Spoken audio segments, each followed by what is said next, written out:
আপনারা শুধু আবেগের ঠেলাই বলতেছেন প্রকাশ্যে ফাঁসি যায়, প্রকাশ্যে ফাঁসি যায়, প্রকাশ্যে ফাঁসি যায়। এই যে ফাঁসি দিলে তো ওর সাজা শেষ, ফাঁসি দিলেই তো ওর সাজা শেষ। এটা তো আরামের মৃত্যু। দড়িতে তুলে দিল, তওবা তালকিন করায় দড়িতে তুলে দিল, 1-1.5 মিনিটই শেষ।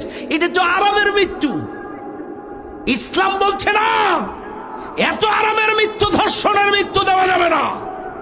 চাইলে এই যে ফাসাদটা সে করলো, তারে জোর করে তুলে নিয়ে আসলো, তার মা একটা জুতা পাইছে না, আর জুতাটা পাই নাই, সন্দেহবশত তার পাশের দরজায় যে ঘাও দিছে, তার মানে তারে জোর করে টেনে হিস্ট্রে নিয়ে গেছে, এর বলে ফাসাদ।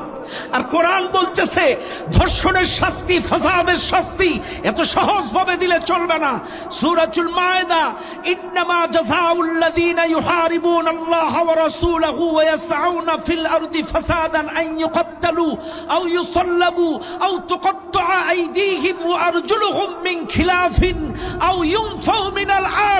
কোরআন বলতেছে যারা ফাসাদ করে, যারা ফাসাদ সৃষ্টি করে, এইভাবে জোর জুলুম করে, কিডন্যাপ করে, টেনে হিস্ট্রে নিয়ে তারপরে ধর্ষণ করেছে, ফাসাদটা যে করলো, এই ফাসাদ সৃষ্টিকারী যারা, এদেরকে হয় হত্যা করো, আও ইউকাত্তালু, হত্যা করো, আও ইউসাল্লাবু, না হলে শুলে চড়াও, আর তা না হলে একটার বিপরীত একটা, আর হাত পাও কেটে দাও, ডান হাত কেটে দাও, তারপরে বাম পাও কেটে দাও, এরপরে বাম হাত কেটে দাও, ডান পাও কেটে দাও, একটার বিপরীতে একটা। ধর্ষকের, ফাসাদকারীর শাস্তি এত সহজ ভাবে শুধু ফাঁসির দড়িতে ঝুলাইলেই তার শাস্তি শেষ হয়ে যাবে না। আমরা চাই আজকে ছোট্ট একটা মেয়ে, 4 বছরের একটা মেয়ে চট্টগ্রামে ফারিহাকে ধর্ষণ করেছে, তারপরে রামিসাকে গতকালকে ধর্ষণ করেছে।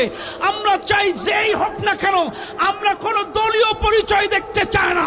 ধর্ষণকারী যেই দলের হোক, যেই ধর্মের হোক, আল্লাহর বিধান অনুযায়ী এই ফাসাদকারীদেরকে একটা হাতের বিপরীত আরেকটা পাও কেটে দাও, একটা হাতের বিপরীত আরেকটা পাও কেটে দাও, একে শুনে চলানো হোক। একে এত সহজে মৃত্যু দিলে বাংলাদেশ থেকে ধর্ষণ বিদায় নেবে না।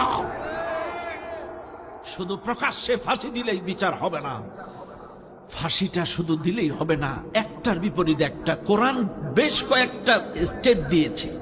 হয় তাকে হত্যা, হয় তাকে কি করো, কতল করো, না হলে তারে শুলে চড়াও, আর তা না হলে ডান হাত বাম পা, একটার বিপরীত একটা কেটে দাও। তা না, তারপরেও আবার তারপরেও অপশন দিছে, তাকে দেশ থেকে বাইর করে দাও, দেশ থেকে বের করে দাও।